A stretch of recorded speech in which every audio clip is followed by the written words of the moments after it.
Squid Game Season 3 was just released and there's already a ton of Roblox games about it. We got jump rope, hide and seek, and while the games and the show are both very fun, it does make people wonder, were these death games actually real? Was the show inspired off of or based on anything specific? Yeah, every time something about Squid Games pops up, I see trending videos like these here. This was the real-life Squid Game. Back in the 1960s, billionaire Dan Druff handpicked 100 participants for a secret game. The promise, $10 million. The reality, a deadly trap. The players slowly uncovered the truth. They weren't contestants. They were pawns in a twisted game, manipulated for entertainment. Yeah, these videos often pop up, a lot of the times using AI to make it look realistic. I mean, there was a real-life working jump rope game, but it wasn't actually deadly or anything.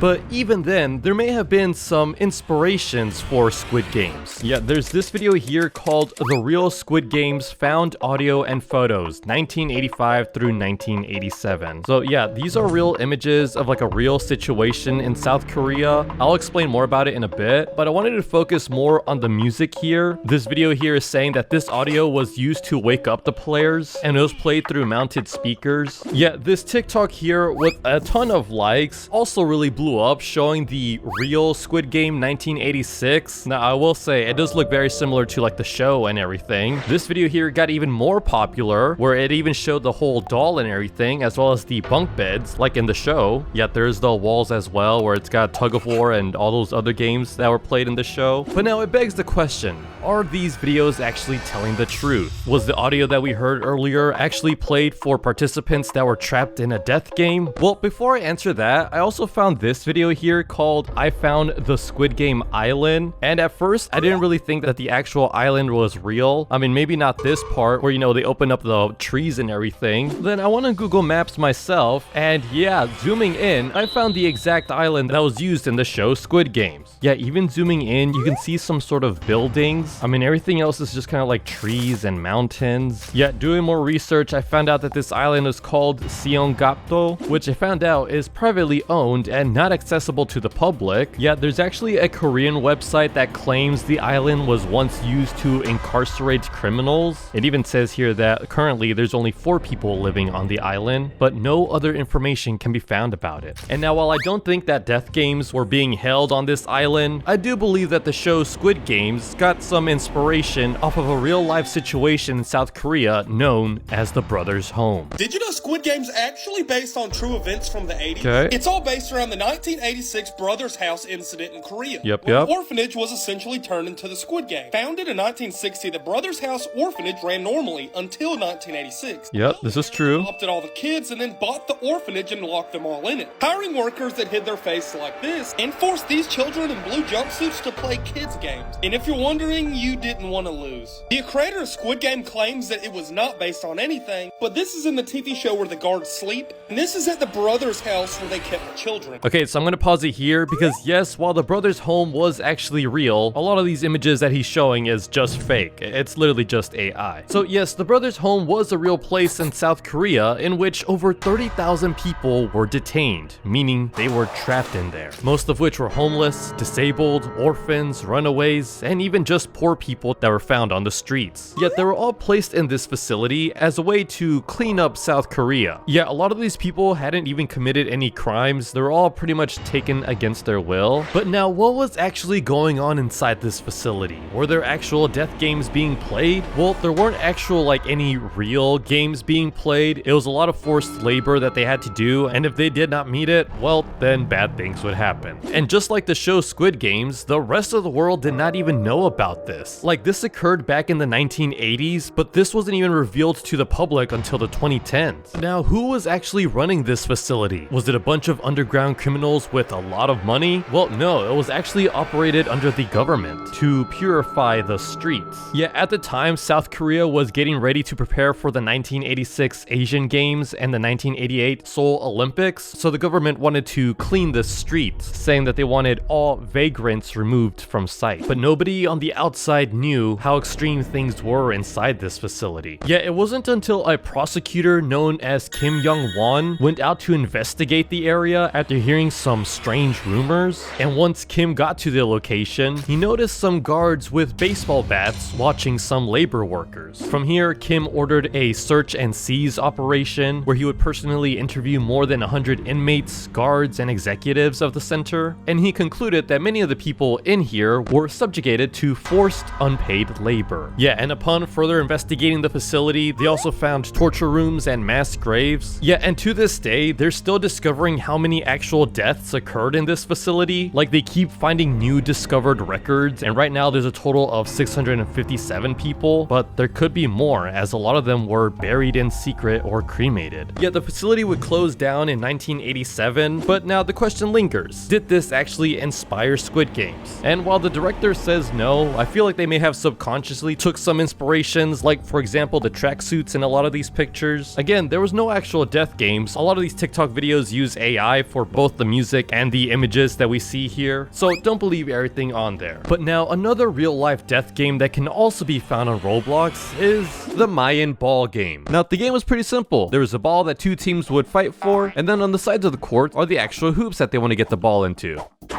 Yeah, it's honestly a pretty easy concept, but except when you lose, yeah, there's a good chance that you would have been sacrificed. Yeah, and in this Roblox game, it's called Mayan ball game, but it's more commonly known as the Mesoamerican ball game. I believe the Aztecs played this as well, and this image is an actual old court, very similar to this Roblox game that has an accurate representation of a court. Don't believe me? Take a look at this video here. The Mayans used to play a ball game known as Olamalistli, had ritual associations and important ritual aspects to it.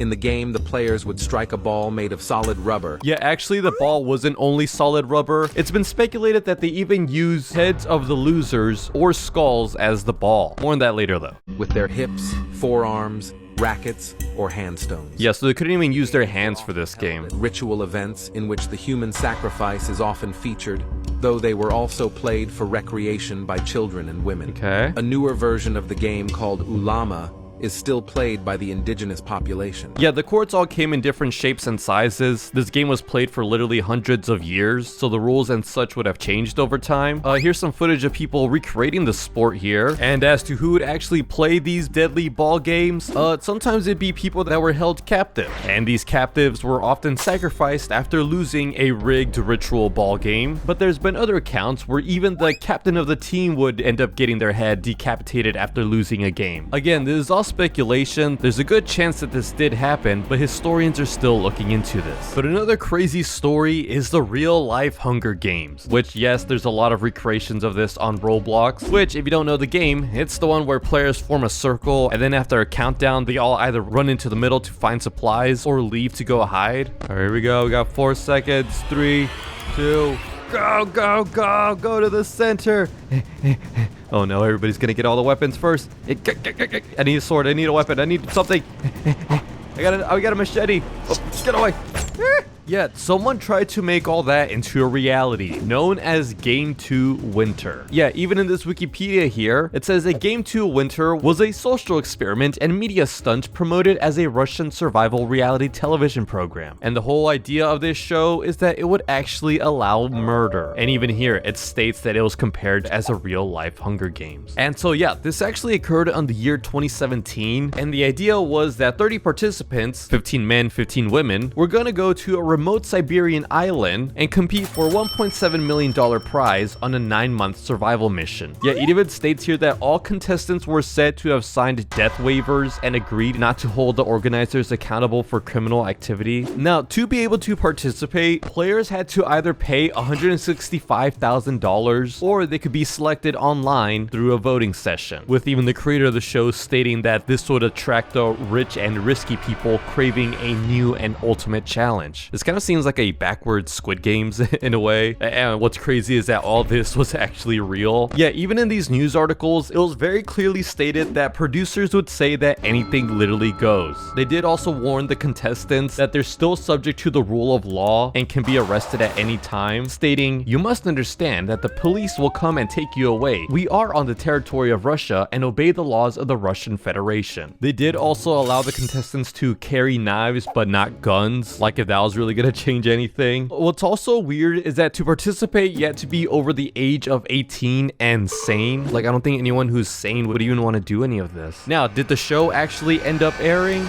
No, it actually never ended up happening. This whole game ended up being like a social experiment used for marketing research, so it ended up not actually being real, at least not for now. Anyways, if you like this video, don't forget to subscribe. Goodbye.